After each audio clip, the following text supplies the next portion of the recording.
దేవుని నామానికి మహిమ కలుగుగాక.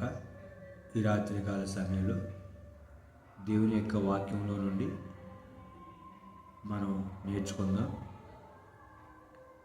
ఈ వాక్యం యొక్క అంశం ఏంటంటే, ఈ రాత్రికాల సమయంలో బెత్లెహేములో సందడి అనేటటువంటి యొక్క అంశాన్ని గురించి మనం నేర్చుకుందాం. ఒక వ్యక్తి మరొక వ్యక్తిని విమర్శిస్తున్నాడు అంటే వాక్యం ద్వారానే విమర్శించాలి, కానీ వ్యక్తిగతంగా విమర్శించకూడదు. ఈ డిసెంబర్ నెలలో క్రిస్మస్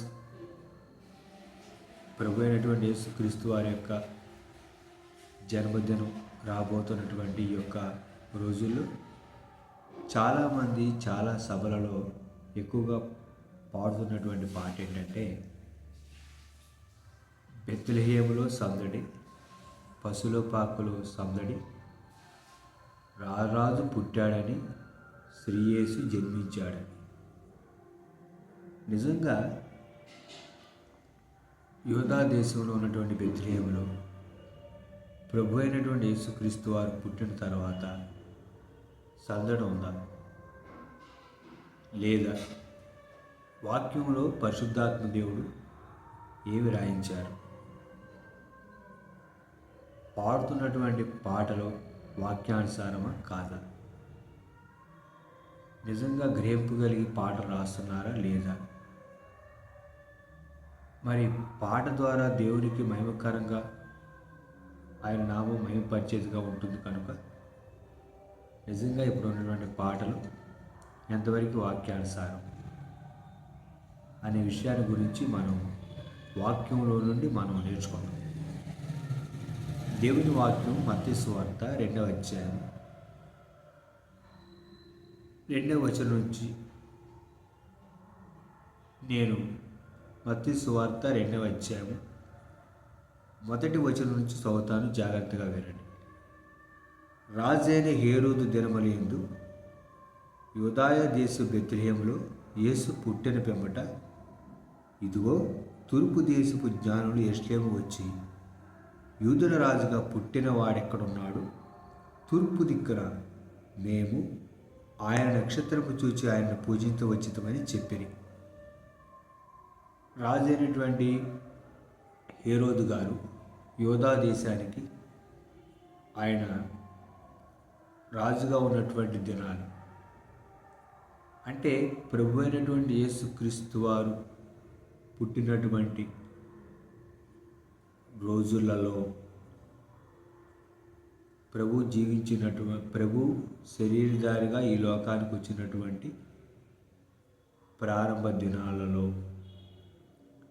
యేసుక్రీస్తు జీవించి ఉన్నటువంటి ఆ దినాల్లో శరీరధారిగా, అంటే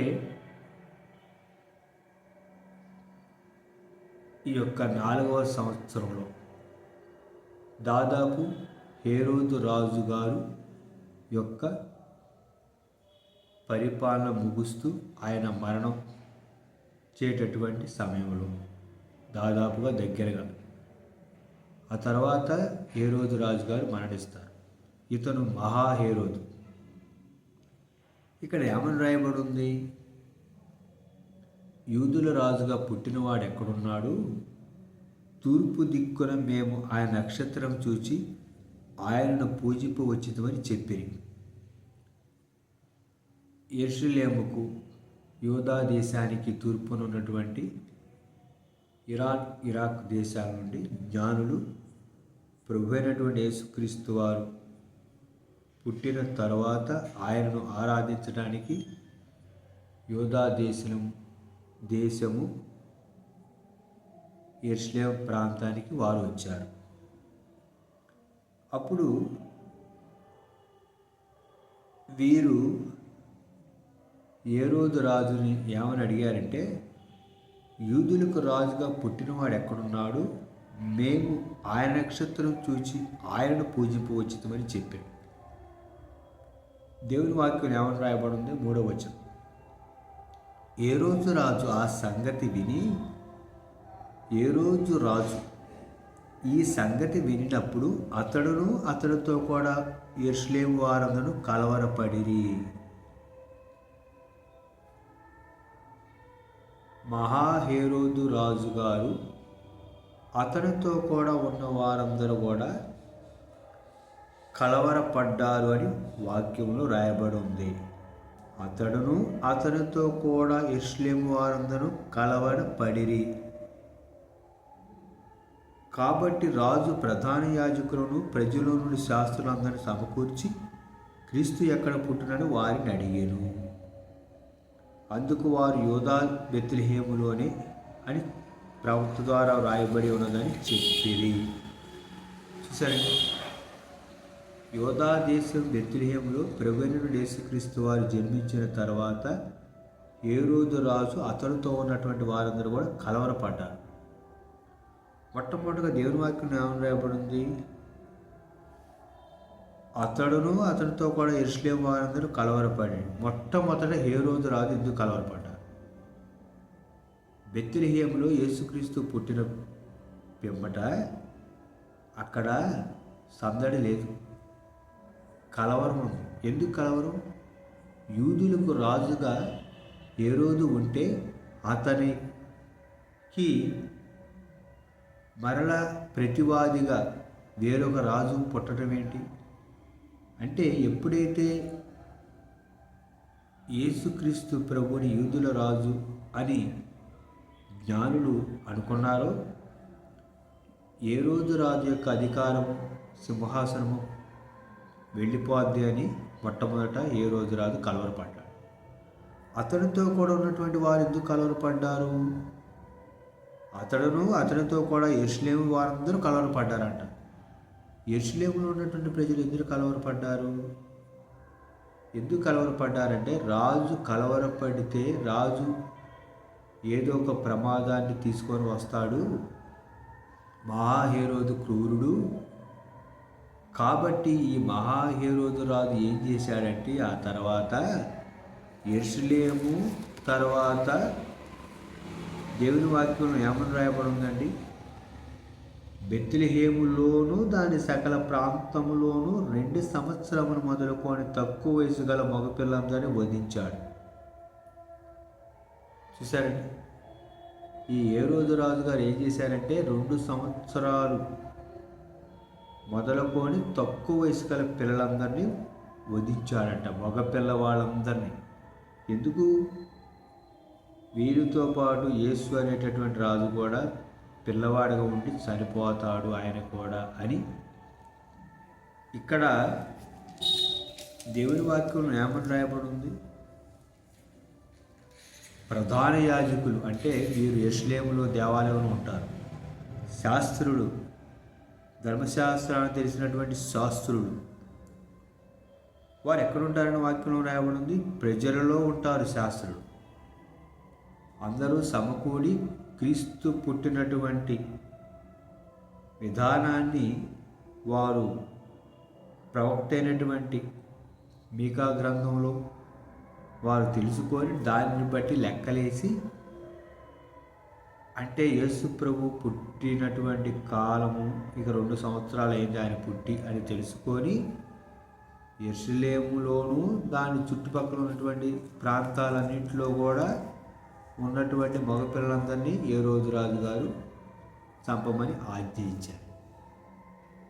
కనుక దేవుని యొక్క వాక్యము, పరిశుద్ధాత్మ దేవుని యొక్క సహాయంతో భక్తులు, ప్రభువైన యేసుక్రీస్తు వారి యొక్క శిష్యులు వ్రాసినటువంటి దేవుని వాక్యంలో మత్తయి గారు రాసిన సువార్తలో ఏమని రాయబడి ఉందండి?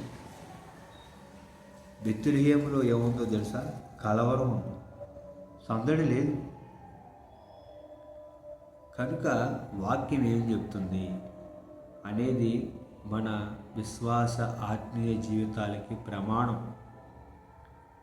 కనీసం ఒక్కసారైనా ఆలోచించాలి, గ్రహింపు కలిగి ఉండాలి.